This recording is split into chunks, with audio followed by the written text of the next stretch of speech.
is inexcusable. Somebody has done a rather poor job of quarterbacking that within your organization, but I'm glad you say it will be done in a few weeks. Please. Did you hear us? It will, I assure you, and there's no excuse for why it's taken as long as it has. So I assure you it will be done. So on another issue where we agree is incorporation transparency and the problem of the shell corporations that bedevil so many American interests. At the moment,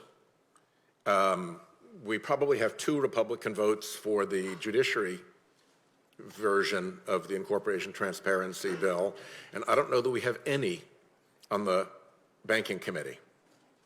So your people and your administration needs to make a bigger effort politically to emphasize the national security and economic security prerogatives behind your support of the incorporation transparency legislation, because at the moment it is jammed up. I think it is jammed up because there are a lot of slippery interests that make a lot of money off of this rather creepy shell corporation, international crookedness, kleptocracy economy. And they are working through lobby groups to try to jam this up. I hope you agree with me that they ought not to succeed. But I want you to know that they are going to succeed unless this administration makes it quite clear that this is a bill that the president really wants to pass, that this is important to our national and financial security. So I offer you that heads up, and I hope you act on it. I have been in contact with the Banking Committee about a set of economic warnings that are out there, and I'll give you a copy of the letter that I wrote to Chairman Crapo and Ranking Member Brown. But I want to take a minute and read you some parts of it. It was prefigured by a December letter that I wrote based off the warnings about a coastal property values crash that have come from a number of sources, but in particular Freddie Mac, which is a fairly credible source for a warning like that, and of a carbon asset bubble crash led primarily by the Bank of England. As you know, they've been at this for quite some time. There are now over 30 sovereign and central banks echoing those warnings. So between December 2nd, when I sent the first letter, and February 6th, when I sent this one, the Bank for International Settlements came out with a very significant warning that these physical and transition risks associated with climate change would affect the stability of the financial sector, that they could be irremediable by ordinary methods. The impacts could be so great as to, here's their language, make quantifying financial damages impossible. That the effects would be, I quote them again, catastrophic and irreversible, that these climate-related risks will remain largely unhedgeable as long as system-wide action is not undertaken, and it emphasizes that this is a systemic financial risk.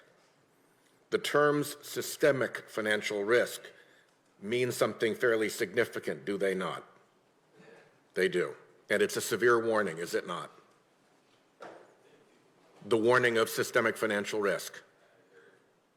Is it or is it not a severe financial warning that of a systemic financial risk?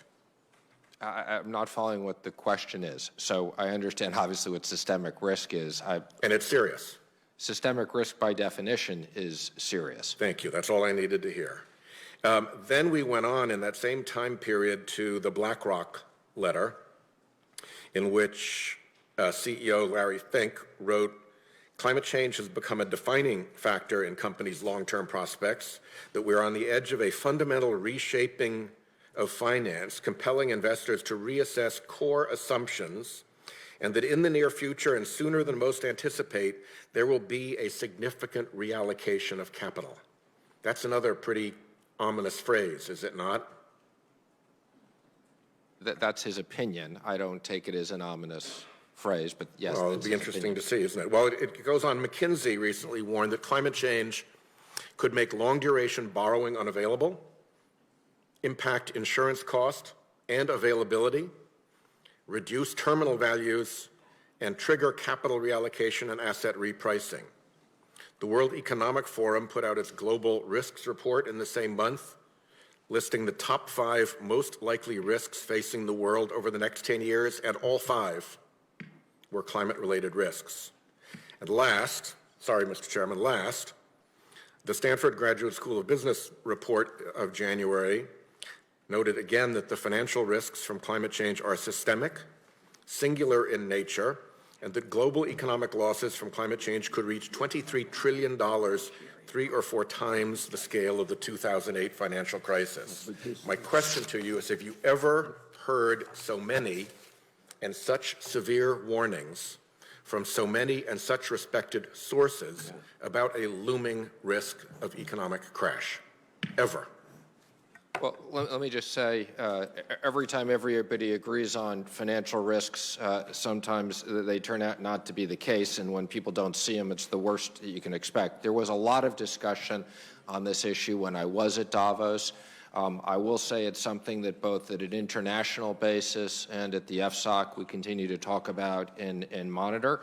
I think one of the big questions is how does technology change over the next 20 years, and what is the cost of carbon recapture? There's a lot of very extremely interesting potential technologies that will reduce the cost of carbon recapture quite dramatically. Testified to this committee last year about the Treasury's budget. I spoke about the importance of robustly funding Treasury Department programs that combat terrorist funding streams and other forms of illicit financing. I am pleased to see that the 2021 Treasury budget proposes increased funding for the Office of Terrorism and Financial Intelligence and for the Financial Crimes Enforcement Network. These offices play a vital role in combating emerging national security threats. For example, terrorists and other transnational criminal organizations are increasingly using cryptocurrencies to finance their activities, due in no small part to the difficulty inherent in tracing these transactions and tying funds to specific actors. Mr. Secretary, how will the Treasury's proposed budget increases assist the Department in monitoring suspicious cryptocurrency transactions and prosecuting terrorists and other criminal organizations financing illicit activities with cryptocurrency? Well, first of all, thank you, and thank the committee for the generous support on us funding increases in these areas over the last several years. We've really built up a very dedicated career staff. And specifically on cryptocurrencies, we are spending a lot of time on this on both an interagency basis and with the regulators. We're about to roll out some significant new requirements at FinCEN. We want to make sure that technology moves forward, but on the other hand, we want to make sure that cryptocurrencies aren't used for the equivalent of old Swiss secret number bank accounts. So we share your concerns, and you'll be seeing a lot of work coming out very quickly. Well, Before I call on Senator, Senator Sass, I want to say, since I'm a partner with Senator Whitehouse on beneficial ownership, I want to thank you for your support, and I hope you can talk loudly about it, because we have to overcome a lot of special interests to get that thing passed. Senator Sass. Thank you, Chairman. Thank you, Secretary, for being here. Let's talk about China a little bit. We had Chairman Powell at the Banking Committee this morning, and when he was asked a series of questions about the coronavirus, he said that it was, I'm not quoting here, but paraphrasing, that it was too early to tell if the public health event would materially change China's economic relationship with the rest of the world. So I think I have two questions about that for you. The first is, do you agree that it's too early to tell what the impacts of coronavirus are going to be? But more significantly, what kind of data would the Treasury Department be looking for to see the earliest signs of whether or not China may be undergoing some sort of changed relationship with the rest of the world? Obviously, it's going to overlap with a bunch of trade questions we should explore. well, let me just say, Chair Powell and I have spoken about this recently, and I think we both share similar views. So anytime you're modeling something like this, you have to start with what the impact is of the virus and the way it's spreading. I think on the one hand, there are certain aspects of it that are much more concerning than SARS. On the other hand, I think China started dealing with this much earlier. So I think that the scientific data, when we have another 2 to 4 weeks worth of data, we'll have a much better ability to extrapolate this. There's no question it's having a significant impact in China. To what extent the virus spreads, the rate it spreads, is something we're obviously monitoring very carefully. And to have economic impacts of this, I think we need another 3 to 4 weeks of data to be able to extrapolate in a more specific way.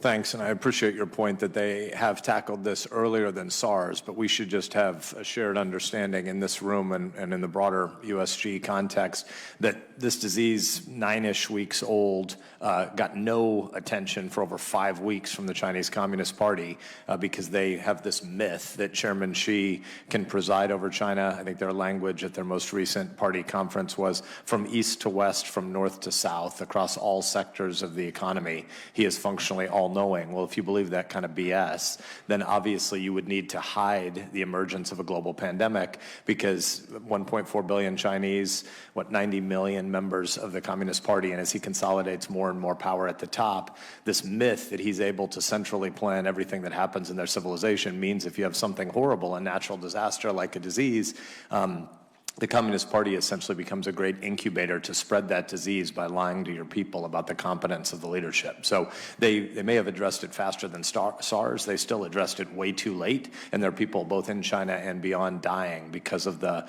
malfeasance and maladministration of the Communist Party.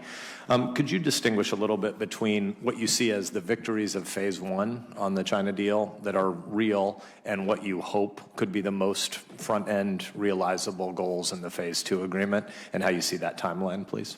Well, I think the phase 1 agreement is quite significant. It's the first time that there's been serious commitments. It's everything from forced technology issue, patent protection, agricultural structural issues, financial services issues, currency provisions, and a real enforcement provision. So I think they're quite significant. Obviously, our biggest focus is implementing phase 1. That, to a certain extent, has slowed down given the virus as expected.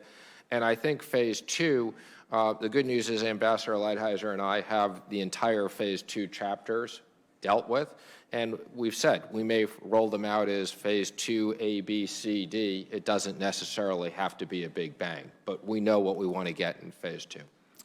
When you say you have those chapters dealt with, if you looked at phase 2A or whatever the piece, it's the earliest batch. What's the earliest and the worst case scenario timeline you envision? We really haven't determined that. I mean, the president's been very clear. He wants us to execute on phase 1. He wants us to make sure as we move to phase 2, we get what we need to get and doesn't want to set arbitrary timelines. So I think, as you know, the president kept significant tariffs on to create an incentive for them to do phase 2, and those won't be reduced until we do that. Thanks. You mentioned